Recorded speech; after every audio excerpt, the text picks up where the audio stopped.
ओम नमो शिवाय। श्री रुद्र संहिता प्रथम खंड अध्याय छठा। ब्रह्मा जी द्वारा शिव तत्व का वर्णन। अगर आप चैनल पर नए हैं तो वीडियो को लाइक और सब्सक्राइब करना ना भूले और कमेंट में ओम नमः शिवाय जरूर लिखे। धन्यवाद। ब्रह्मा जी ने कहा, हे नारद, तुम सदैव जगत के उपकार में लगे रहते हो। तुमने जगत के लोगों के हित के लिए बहुत उत्तम बात पूछी है, जिसके सुनने से मनुष्य के सब जन्मों के पापों का नाश हो जाता है। उस परम ब्रह्म शिव तत्व का वर्णन मैं तुम्हारे लिए कर रहा हूँ। शिव तत्व का स्वरूप बहुत सुंदर और अद्भुत है। जिस समय महाप्रलय आई थी और पूरा संसार नष्ट हो गया था तथा चारों ओर सिर्फ अंधकार ही अंधकार था, आकाश व ब्रह्मांड तारों व ग्रहों से रहित होकर अंधकार में डूब गए थे। सूर्य और चंद्रमा दिखाई देने बंद हो गए थे। सभी ग्रहों और नक्षत्रों का कहीं पता नहीं चल रहा था। दिन रात अग्निजल कुछ भी नहीं। प्रधान आकाश और अन्य तेज भी शून्य हो गए थे। शब्द, स्पर्श, गंध, रूप, रस का अभाव हो गया था। सत्य सत्य सब कुछ खत्म हो गया था। तब सिर्फ सत ही बचा था। उस तत्व को मुनिजन एवं योगी अपने हृदय के भीतर ही देखते हैं। वाणी, नाम, रूप, रंग आदि की वहां तक पहुंच नहीं है। उस परब्रह्म के विषय में ज्ञान और अज्ञान से किए गए संबोधन के द्वारा कुछ समय बाद अर्थात सृष्टि का समय आने पर एक से अनेक होने के संकल्प का उदय हुआ। तब उन्होंने अपनी लीला से मूर्ति की रचना की।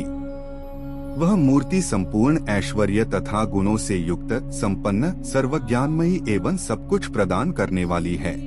यही सदाशिव की मूर्ति है। सभी पंडित विद्वान इसी प्राचीन मूर्ति को ईश्वर कहते हैं। उसने अपने शरीर से स्वच्छ शरीर वाली एवं स्वरूप भूता शक्ति की रचना की। वही परम शक्ति, प्रकृति गुणमयी और बुद्धित्व की जननी कहलाई।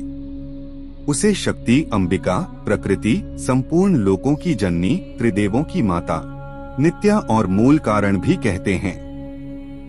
उसकी 8 भुजाओं एवं मुख की शोभा विचित्र है। उसके मुख के सामने चंद्रमा की कांति भी क्षीण हो जाती है। विभिन्न प्रकार के आभूषण एवं गतियां देवी की शोभा बढ़ाती हैं। वे अनेक प्रकार के अस्त्र शस्त्र धारण किए हुए हैं। सदाशिव को ही सब मनुष्य परम पुरुष, ईश्वर, शिव शंभु और महेश्वर कहकर पुकारते हैं। उनके मस्तक पर गंगा, भाल में चंद्रमा और मुख में 3 नेत्र शोभा पाते हैं।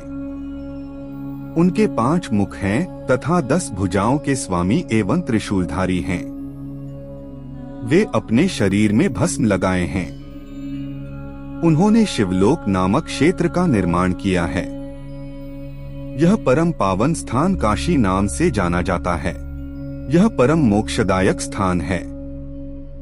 इस क्षेत्र में परमानंद रूप शिव पार्वती सहित निवास करते हैं। शिव और शिवा ने प्रलय काल में भी उस स्थान को नहीं छोड़ा, इसलिए शिवजी ने इसका नाम आनंदवन रखा है।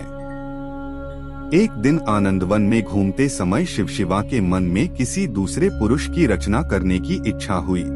तब उन्होंने सोचा कि इसका भार किसी दूसरे व्यक्ति को सौंपकर हम यहीं काशी में विराजमान रहेंगे।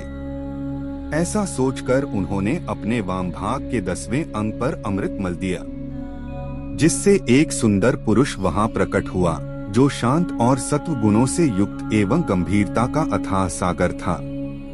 उसकी कांति इंद्रनील मणि के समान श्याम थी। उसका पूरा शरीर दिव्य शोभा से चमक रहा था तथा नेत्र कमल के समान थे।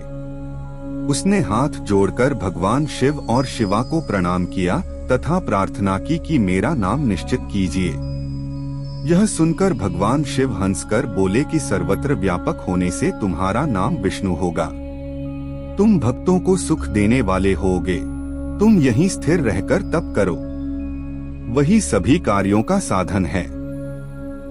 ऐसा कहकर शिवजी ने उन्हें ज्ञान प्रदान किया तथा वहां से अंतर्धान हो गए।